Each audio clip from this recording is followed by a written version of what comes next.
543 सीटों वाली लोकसभा और उसमें महिलाओं की हिस्सेदारी सिर्फ नाम भर की। 2023 में पास हुआ महिला आरक्षण बिल अभी तक लागू नहीं हुआ। क्या पर्दे के पीछे कुछ और खेल चल रहा है या आरक्षण के नाम पर सभी पार्टियां छुपम छुपाई खेल रही हैं? पहले हम सभी बड़े नेताओं के बयान सुन लेते हैं जो सत्ता है और विपक्ष से है।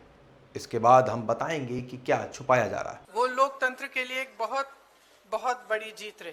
जो सरकार की साजिश थी संघीय ढांचे को बदलने की, लोकतंत्र को कमजोर करने की, उसको हराया गया, उसको रोका गया। पर अटैक था और संविधान पर आक्रमण था और इसको हमने हरा दिया है, तो अच्छी बात है। हमने क्लियरली बोला है कि ये महिला बिल नहीं है, ये हिंदुस्तान का राजनीतिक जो स्ट्रक्चर है, इलेक्टोरल स्ट्रक्चर है, उसको बदलने की कोशिश है। ये हमने रोक दिया है और मैं अभी कह रहा हूं, प्रधानमंत्री से कह रहा हूं, अगर आप महिला बिल चाहते हैं 2023 का महिला बिल निकालिए, उसका इम्प्लीमेंटेशन आज से करिए और पूरा का पूरा ऑपोजिशन 100% आपको समर्थन देगा और महिला बिल हम इमीडिएट इम्प्लीमेंटेशन करा देंगे। कल आपने संसद का वो दृश्य देखा होगा जब प्रधानमंत्री मोदी जी ने देश की बहनों और बेटियों के लिए लोकसभा और विधानसभा में 33% आरक्षण का विधेयक 2029 में लागू करने का संशोधन प्रस्तुत किया। कांग्रेस, वामपंथ और टीएमसी ने उसको पास नहीं होने दिया।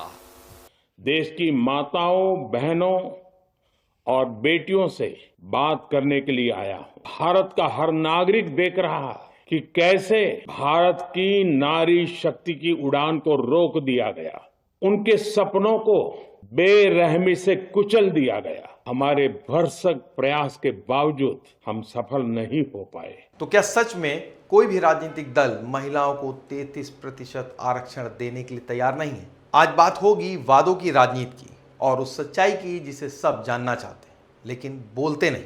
2023 में एक बड़ा ऐलान हुआ, नारी शक्ति वंदन विधेयक पास हुआ। देश ने कहा इतिहास बन गया, लेकिन 3 साल बाद सवाल वहीं खड़ा है, आरक्षण लागू कब होगा? देखिए, महिला आरक्षण कोई नया मुद्दा नहीं, 1990 के दशक से ही ये घूम रहा है।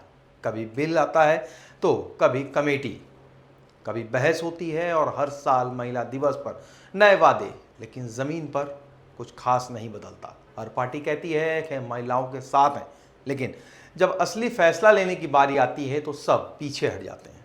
अब सबसे बड़ा ये सवाल है कि जब 2023 में बिल पास हो गया तो उसको लागू क्यों नहीं किया गया? विपक्ष इस पर कहता है कि 2023 वाला बिल लाओ, हम पूरी तरह सहमत हैं, लेकिन 3 साल तक कोई ठोस कदम क्यों नहीं उठाए गए? अगर मंशा साफ थी तो इसे तुरंत लागू करने की कोशिश क्यों नहीं हुई? जनगणना और परिसीमन की शर्तें क्यों जोड़ी गई? सीधी बात है, ये शर्तें ही असली ब्रेक बन गई। मतलब कानून पास तो हुआ लेकिन लागू करने का रास्ता लंबा कर दिया गया। अब हर पार्टी अपनी अपनी कहानी सुना रही है। कोई कहता है कि हम आरक्षण के पक्ष में हैं, तो कोई कहता है हम परिसीमन के खिलाफ हैं।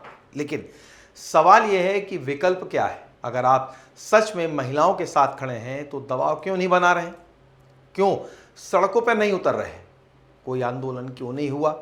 सच यही है, कोई भी पार्टी महिला विरोधी कहलाना नहीं चाहती, लेकिन कोई भी जोखिम भी नहीं लेना चाहती है।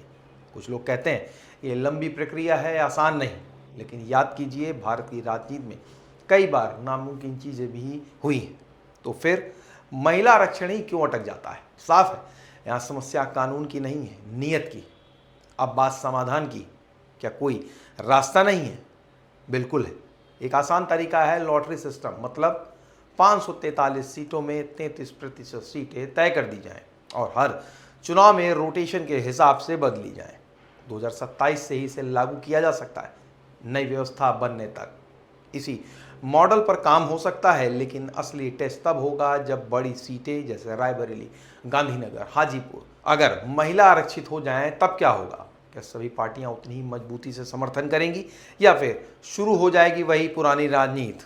आखिर में सवाल बहुत सीधा है, क्या पार्टियों की नीयत साफ है? भाषण देना आसान है, वादे करना आसान है, लेकिन जमीन पर लागू करना वही असली परीक्षा। जब तक महिलाओं को उनके हक नहीं मिलते तब तक ये मुद्दा फिर राजनीतिक बनकर रह जाएगा, और जब ये सिर्फ राजनीति होगी तब तक सवाल उठते रहेंगे। No if no but, just now. अब इंतजार नहीं, फैसला चाहिए। अगर आप भी मानते हैं कि महिला आरक्षण अब तुरंत लागू होना चाहिए तो इस वीडियो को शेयर करें, अपनी राय हमें ज़रूर दें। वीडियो को लाइक करें, शेयर करें, और चैनल को सब्सक्राइब नहीं किया हो तो आज ही करें। मिलेंगे एक नए वीडियो के साथ। नमस्कार।